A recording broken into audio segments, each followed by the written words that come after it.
আজকে বানালাম ধাবা স্টাইলে পনির গ্রেভি। পনির গ্রেভি বানানোর জন্য এখানে আমি 200 গ্রাম পনির নিয়ে নিয়েছি। পনিরগুলোকে একই সাইজ করে কেটে নিয়েছি। এবারে কড়াইয়ের মধ্যে কিছুটা অলিভ অয়েল তেল দিয়ে দিলাম। তেল গরম হয়ে যাওয়ার পর তাতে হলুদ গুঁড়ো আর লঙ্কার গুঁড়ো দিয়ে ভালো করে নাড়াচাড়া করে নেব। গরম হয়ে যাওয়া তেলগুলোর মধ্যে দিয়ে দিলাম পনিরগুলোকে এপাশ ওপাশ করে দুপাশেই একটু ভালো করে ভেজে নিতে হবে। যদি ভাজা পনির দিতে না ভালো লাগে তাহলে পনির না ভেজেও দিতে পারেন, আমি ভেজেই দিয়ে দিলাম। এখানে মিক্সিং জারের মধ্যে কেটে রাখা টমেটো দিয়ে দিলাম, 3টে কাঁচা লঙ্কা, আর দিয়ে দিলাম কাজু বাদাম আর 4 মগজ, আর দিয়ে দিলাম 5টে শুকনো লঙ্কা দিয়ে গোটা ধনে দিয়ে একটু জল দিয়ে একটা মিহি পেস্ট বানিয়ে নেব। পেস্টটা হয়ে গিয়েছে।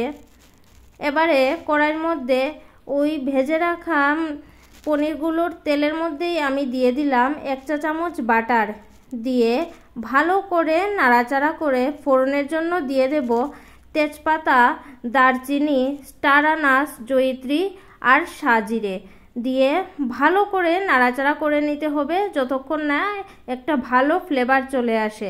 এবারে তার মধ্যে চপ করে রাখা পেঁয়াজ কুচিগুলো দিয়ে দিলাম, দিয়ে একটু নাড়াচাড়া করে পেঁয়াজগুলোকে বেশ লালচে করে ভেজে নিতে হবে। পেঁয়াজগুলো ভাজা হয়ে গিয়েছে। এবারে তার মধ্যে আদা রসুন বাটা মশলা দিয়ে দিলাম, দিয়ে আবারও ভালো করে নাড়াচাড়া করে এখানে যে টমেটোর পেস্টটা করেছি সেটা দিয়ে দিলাম, দিয়ে ভালো করে নাড়াচাড়া করে কষিয়ে নিতে হবে। কষানোর আগে তার মধ্যে আমি দিয়ে দিলাম সবুজ এই মটরশুঁটিগুলো, আপনারা চাইলে দিতে পারেন বা না দিলেও চলবে। আর দিয়ে দিলাম হলুদ গুঁড়ো আর লঙ্কার গুঁড়ো দিয়ে অল্প একটু জল দিয়ে ভালো করে নাড়াচাড়া করে নেব। তার মধ্যে দিয়ে দিলাম পরিমাণ মতো নুন, দিয়ে আবারও ভালো করে নাড়াচাড়া করে 15 মিনিটের জন্য ঢেকে রেখে দিলাম। আর এদিকে কসুরি মেথি ভেজে নিয়ে কসুরি মেথিগুলোকে একটু ভালো করে ভেজে নিয়ে গুঁড়ো করে নেব। কসুরি মেথি ভেজে গুঁড়ো করে দিলে তার ফ্লেভারটা খুবই ভালো আসে। চেষ্টা করবেন ভেজেই গুঁড়ো করে নেওয়ার, বা হাত দিয়ে ক্রাশ করেও দিতে পারেন।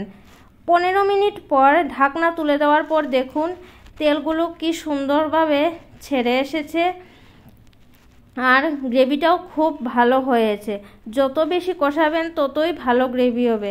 এখানে চপ করে রাখা এই টমেটোটা দিয়ে দিলাম, দিয়ে আবারও ভালো করে নাড়াচাড়া করে একটু জল দিয়ে দিলাম, একটু বেশি জল দিয়েছি, দিয়ে আবার আমি 15 থেকে 20 মিনিটের জন্য ঢেকে রেখে দিয়েছিলাম। 20 মিনিট পর দেখুন যেভাবে এই মটরশুঁটিগুলো সিদ্ধ হয়ে গিয়েছে এবং কষানোটাও খুব ভালো হয়ে গিয়েছে। এবারে তার মধ্যে কসুরি মেথির গুঁড়ো দিয়ে ভালো করে নাড়াচাড়া করে নিতে হবে। ভালো করে নাড়াচাড়া করে তার মধ্যে ভেজে রাখা এই পনিরগুলো দিয়ে দিলাম। পনিরগুলো দিয়ে আবার নাড়াচাড়া করে তার মধ্যে গার্নিশের জন্য কেটে রাখা এই কাঁচা লঙ্কা আর ধনেপাতা দিয়ে একটু নাড়িয়ে নামিয়ে নিলেই হয়ে যাবে ধাবা স্টাইল এই পনির গ্রেভি। পনির গ্রেভি রেসিপিটা আপনাদের কেমন লাগলো জানাবেন। গরম ভাতের সাথে দুর্দান্ত লাগে খেতে। একবার ঘরে বানিয়ে দেখবেন, খুবই ভালো লাগে। আমার রান্নাগুলো আপনাদের যদি ভালো লাগে তাহলে আমার চ্যানেলটিকে সাবস্ক্রাইব